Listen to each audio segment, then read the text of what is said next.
আসসালামু আলাইকুম ভিউয়ার্স। বর্তমানে আমাদের ব্যক্তিগত এবং অফিসিয়াল কাজে বিভিন্ন ফাইল এবং বিভিন্ন তথ্য ইমেল করতে হয়। তো কীভাবে খুব সুন্দরভাবে যে কোনো ফাইল অথবা যে কোনো তথ্য ইমেল করতে হয় তা শিখে নেব এই টিউটোরিয়াল। সো আমরা যেই ফাইলটিকে মেইল করতে চাই তো সেই ফাইলটির উপর ক্লিক দিয়ে ধরে সিলেক্ট করে নেব এবং শেয়ার আইকনে ক্লিক করলে এখানে অনেক অপশন দেখাবে, সেখান থেকে আমরা জিমেল সিলেক্ট করে নেব। তো দেখতে পাচ্ছেন এখানে জিমেল অপশনটি রয়েছে, এটিতে সিলেক্ট করে দিলে আমাদের কিন্তু জিমেলের ইন্টারফেসে নিয়ে যাবে। সো জিমেলের ইন্টারফেসে আসার পর দেখতে পাবেন ফ্রমের এখানে আপনার যে মেল অ্যাড্রেসটি সেটি শো করবে এবং টু এর এখানে আপনার যে কাঙ্ক্ষিত অ্যাড্রেসে পাঠাবেন অর্থাৎ যার কাছে পাঠাবেন সেই মেল অ্যাড্রেসটি লিখতে হবে। তো আমি এখানে আমার একটি মেল অ্যাড্রেস দিচ্ছি টেস্টিং স্বরূপ, যেটা আপনারা দেখবেন। মেল অ্যাড্রেসটি লেখা হয়ে গেলে নিচে সাজেস্ট করবে, এটিতে একটি ট্যাপ দিয়ে দিবেন। তারপর দেখতে পাবেন সাবজেক্ট নামে একটি অপশন রয়েছে। এই সাবজেক্ট অপশনে আপনার এই মেলটি কী সম্পর্কে লিখতেছেন বা এটার মেইন সাবজেক্টটা কী সেটি লিখে দিবেন। যেমন এখানে আমি আমার ছবিটি অ্যাটাচ করেছি, তো আমি এখানে লিখতেছি এমডি আতিক ফটো। তো আপনারা যেই জিনিসটা আপনারা পাঠাবেন সেই জিনিসটাই লিখবেন, যেন যে রিসিপিয়েন্ট আছে সে দেখার পরেই বুঝতে পারে যে এই মেইলে কী আছে।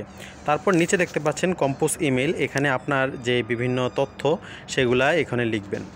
যেমন আপনারা চাইলে লিখতে পারেন ডিয়ার স্যার, ঠিক আছে, তো হেয়ার ইজ মাই ফটো, ঠিক আছে, তো এরকম লিখতে পারেন বা লাস্টে থ্যাঙ্কস লিখতে পারেন, ঠিক আছে।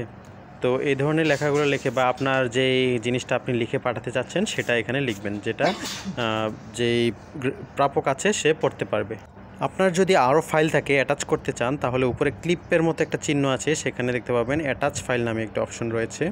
এই অ্যাটাচ ফাইল অপশনটিতে ক্লিক করলে আপনার ফাইল ম্যানেজারে নিয়ে যাবে। তারপর আপনার কাঙ্ক্ষিত ফাইলটি সিলেক্ট করে নেবেন। তো সিলেক্ট হয়ে গেলে আপনারা উপরে একটি সেন্ড আইকন আছে, এই সেন্ড আইকনে ক্লিক করলে মেলটি কিন্তু চলে যাবে। তো আমি এখন আমার মেল চলে যাব জিমেলে, যে আমার ফাইলটা সেন্ড হয়েছে কিনা সেটা দেখাবো।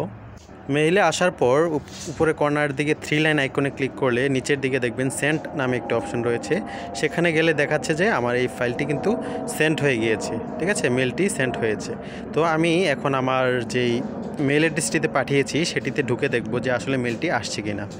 সো দেখুন আমি যেই মেলটিতে পাঠিয়েছি, দেখুন এখানে কিন্তু প্রথমেই চলে এসেছে যে আমি মেলটি পাঠিয়েছিলাম, সেই মেলটি কিন্তু এখানে শো করতেছে।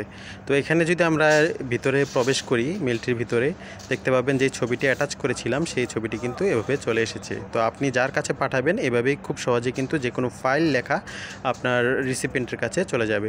সো ভিউয়ার্স, আশা করি খুব সুন্দরভাবে আপনাদেরকে মোবাইল দিয়ে কীভাবে মেল করতে হয় তা শেখাতে পারলাম।